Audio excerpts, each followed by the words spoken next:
VAT ফাঁকির সব দায় ভোক্তা ও ব্যবসায়ীদের উপর চাপালেন অর্থ উপদেষ্টা সালেউদ্দিন আহমদ। মঙ্গলবার রাজধানীর আগারগাঁয়ে জাতীয় রাজস্ব বোর্ড এনবিআর আয়োজিত ভ্যাট দিবসের আলোচনায় ফাঁকি বন্ধে কর্মকর্তাদের কঠোর হওয়ার নির্দেশনা দেন তিনি। প্রায় ১৩ মিনিটের বক্তব্যে কর ফাঁকিতে এনবিআর কর্মকর্তাদের দায় ও দুর্নীতি প্রবণতা সম্পর্কে একটি কথাও বলেননি অর্থ উপদেষ্টা।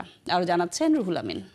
শিয়া বাটার ও ভিটামিন ই সমৃদ্ধ lily glam beauty soap. Lily, always beautiful. রাজস্ব কর্মকর্তা মতিউর রহমানকে চেনেন না সচেতন নাগরিকদের মধ্যে এমন কি কেউ আছেন? ছাগলকাণ্ডে সমালোচিত এনবিআরের এই ভ্যাট কর্মকর্তা শত শত কোটি টাকা উপার্জন করেছেন। ব্যাপক দুর্নীতির অভিযোগ উঠলে চাকরি থেকে ইস্তফা নেন মতিউর। ভ্যাটের আরেক কর্মকর্তা এনামুল হক, তার বিরুদ্ধেও দুর্নীতির বিস্তর অভিযোগে মামলা করেছে দুর্নীতি দমন কমিশন। তাকেও চাকরি থেকে অব্যাহতি দিয়েছে সরকার। শাস্তি পাওয়া এমন দুর্নীতিবাজ কর্মকর্তা এনবিআরে কম নয়। দুর্নীতির পথ বন্ধ হবে এমন আশঙ্কায় আধুনিক সিস্টেম বাস্তবায়নেও বাধা তৈরি করেন এনবিআর কর্মকর্তারা। দোকানসহ বিভিন্ন প্রতিষ্ঠানের খুচরা ভ্যাট আদায়ে ৫ বছরের বেশি সময় ধরে ইএফডি মেশিন বসানোর চেষ্টা করছে এনবিআর। অভিযোগ আছে কর্মকর্তাদের অসহযোগিতায় ২ দফায় ব্যর্থ হয় এই উদ্যোগ, অথচ রাজস্ব আদায়ের চাপ প্রতিদিনই বাড়ছে।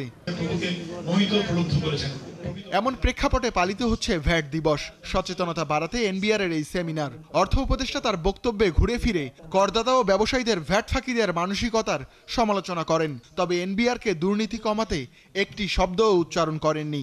যে ব্যবসাও ফাঁকি দিতে পারে ক্রেতা, সেও কিন্তু ফাঁকি দেয়। যে ধরনের শাড়ির উপরে ট্যাক্স, ভ্যাট যদি ১,০০০ টাকা না দেয়, তিনি শাড়ি কিনলেন, আমাদের কিনলেন সনাতন সময় আরম্ভ করে একটু কমিয়ে দিই, তো ভ্যাটটা কমিয়ে দিতে বলে, ভ্যাট কমাতে এমডি কমিয়ে দিই, কিন্তু লাভ হচ্ছে ক্রেতা। ওদিকে বিক্রেতাও কিন্তু রিসিপ্টটা দিচ্ছে না অনেক সময়। সেইভাবে যে ১০০ টাকা ১,০০০ টাকা কমালাম, এতে আমি কিছু টাকা রেখে দেবো।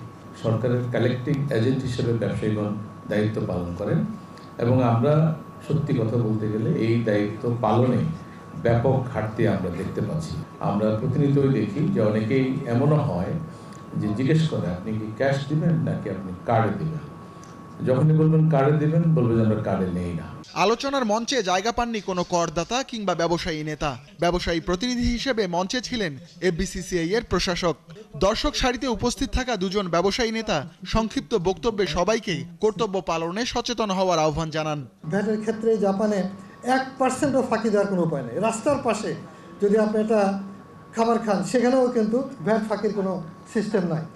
ফলে বাংলাদেশেও আমি মনে করি সেটা সম্ভব। আলোচনায় অর্থ সচিব জানান, রাজস্ব বাড়াতে কর বিভাগের সক্ষমতা বাড়ানোয় গুরুত্ব দেয়া হচ্ছে। রুহুল আমিন, ৭১, ঢাকা।